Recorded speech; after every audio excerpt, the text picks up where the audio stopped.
Assalamualaikum warahmatullahi wabarakatuh. Innal hamdalillah nahmaduhu wa nasta'inuhu wa nastaghfiruh. Allahumma 'allimna ma yanfa'una wanfa'na bima 'allamtana. Assalatu wassalamu ala sayyidina Muhammad wa ala alihi wa ashabihi ajma'in. Pemirsa dan pendengar kajian Islam Qisasun Qur'aniyah Mukhtarah, kita lanjutkan pada Qissatu Luqman Al-Hakim. Kisah Luqman Al-Hakim. Luqman huwa rajulun abidun salih. Luqman ini adalah seorang ahli ibadah yang salih min Bani Israel, dari Bani Israel. Atahu Allahu al-hikmata wal fahma. Allah berikan kepada Luqman ini hikmah dan pemahaman yang luar biasa. Karena itulah ia terkenal dengan sebutan Luqman al-Hakim. Dan Luqman al-Hakim ini diperselisihkan oleh ulama apakah beliau ini seorang nabi atau bukan. Tetapi kebanyakan ulama menyebut beliau tidak termasuk seorang nabi, tapi beliau adalah seorang ahli hikmah. Meskipun bukan seorang nabi, tetapi beliau diabadikan namanya dan hikmah-hikmah yang diucapkannya diabadikan oleh Allah di dalam Al-Quran. Kana ra'iyan lil ghanam. Dahulunya Luqman Al-Hakim ini adalah seorang penggembala domba. Summa najjaron, kemudian tukang kayu, pernah jadi penggembala, pernah jadi tukang kayu. Hatta asbaqha qadiyan, sampai ia menjadi seorang qadhi, menjadi seorang yang didengarkan petuahnya, nasihatnya. Yuqalu fi zamani Dawud alaihissalam. Dalam riwayat, beliau ini hidup di zamannya Nabi Dawud alaihissalam. Bahkan Nabi Dawud terkadang beberapa kali beliau meminta saran dan pendapat Luqman Al-Hakim. Asluhu minas Sudan. Luqman Al-Hakim ini asalnya dari Sudan. Wa kana launuhu aswada. Bukan aswadan ini ya, aswada. Beliau ini kulitnya hitam. Qasiron, pendek. Walahu syafatani ghalidhutani. Beliau mempunyai dua bibir yang tebal. Wa qadamahu musyaqqaqah. Kedua telapak kakinya pecah-pecah. Wa asnanuhu badiyah min famihi. Gigi-giginya tampak dari mulutnya. Artinya apa ya? Jadi giginya tampak. Kalau bahasa sekarang apa istilahnya? Tonggos ya, betul ya. Tonggos, giginya tonggos. Alhasil apa maksud dari ungkapan ini? Artinya kalau melihat dari fisiknya, perawakannya, penampilannya, Luqman Al-Hakim ini biasa-biasa saja. Bukan orang yang tampan, tinggi, besar. Tidak. Bahkan cenderung melihat perawakannya, wajahnya, kulitnya, bentuk giginya, bibirnya, cenderung beliau ini berwajah buruk, ya, tidak tampan, biasa saja, bahkan di bawah standar. Ya. Tetapi sekali lagi disinilah bahwa Innallaha la yanduru ila ajsamikum. Sesungguhnya Allah tidak melihat kepada tubuh-tubuh kalian, perawakan-perawakan kalian. Wala yanduru ila thiyabikum. Allah tidak melihat pakaian kalian. Walakin yanduru ma fi qulubikum. Tetapi Allah melihat apa yang ada di hati kalian, amal kalian, ketulusan kalian. Demikianlah gambaran dari fisik dan keadaan Luqman Al-Hakim. Beliau biasa-biasa saja, bahkan di bawah standar, ya, di bawah standar. Tetapi walakinallaha atahullahu al-hikmah wal fahma. Tetapi Allah memberikannya hikmah dan kepahaman. Wa kana an-nasu ya'tuna ila majlisihi lisimai mawaidhi wa wasoyahu. Bahkan orang-orang banyak datang ke majelisnya untuk mendengar petuah-petuahnya, nasihat-nasihatnya, dan juga wasiat-wasiat beliau. Subhanallah, luar biasa ini.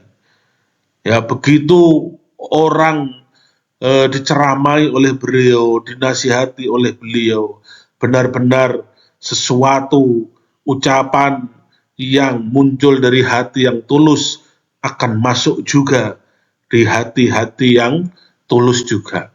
Dan itulah Luqman Al-Hakim. Beliau mempunyai pemikiran yang cemerlang, mempunyai pitutur luhur yang luar biasa diterima oleh masyarakat. Sehingga masyarakat pun berbondong-bondong mendatanginya. Wa su'ila Luqman marrotan. Pernah suatu ketika Luqman Al-Hakim ini ditanya, bimada asbahtak hakiman? Sebab apakah Tuhan ini menjadi seorang hakiman, seorang ahli hikmah, seorang yang bijaksana, sampai terkenal seperti itu? Bagaimana asal-usulnya? Sebabkan apakah wahai Tuhan? Faqala adaul amanah. Aku mendapatkan fadilah Allah seperti ini, ya, kemungkinan besar adalah karena adaul amanah. Aku menyampaikan amanat. Aku tidak pernah berkhianat. Wa sidqul hadis. Aku tidak pernah berbohong. Aku selalu jujur. Wasumtu amma la ya'nini, dan aku diam terhadap sesuatu yang tidak penting sehingga aku memilih diam. Itulah mengapa kemudian Allah menganugerahiku hikmah yang seperti ini. Dalam satu riwayat awalnya Luqman ini bersama putranya, ya, ke pasar membawa keledai. Ada satu riwayat begitu, ya. Awalnya Luqman ini naik keledai, sedangkan anaknya yang menuntun keledai. Orang-orang pada bisik-bisik, orang-orang pada cuap-cuap. Itu orang tua tidak kasihan kepada anaknya. Bagaimana, ya, orang tuanya naik kuda, anaknya yang menuntun keledainya. Akhirnya apa? Akhirnya ia ganti turun, anaknya kemudian naik keledai. Begitu anaknya naik keledai, apa yang dikatakan orang? Itu orang tua tidak punya, ya, rasa tanggung jawab pada anaknya. Anaknya tidak sopan. Anaknya naik keledai, orang tuanya malah menuntun. Itu orang tua macam apa itu? Anaknya itu anak kurang ajar itu, tidak tidak diajari etika, adab, sopan santun. Itu bagaimana? Itu anak dan orang tua sama-sama tidak benar itu, ya. Mendengar omongan orang, akhirnya apa? Akhirnya mereka turun. Anaknya suruh turun, akhirnya keledai ini dituntun saja. Begitu dituntun, apa kata orang-orang? Itu ada bapak dan anak kok, ya, bahwa keledai tidak dinaiki. Ini aneh sekali itu ya. Untuk apa bahwa keledai tidak dinaiki ya?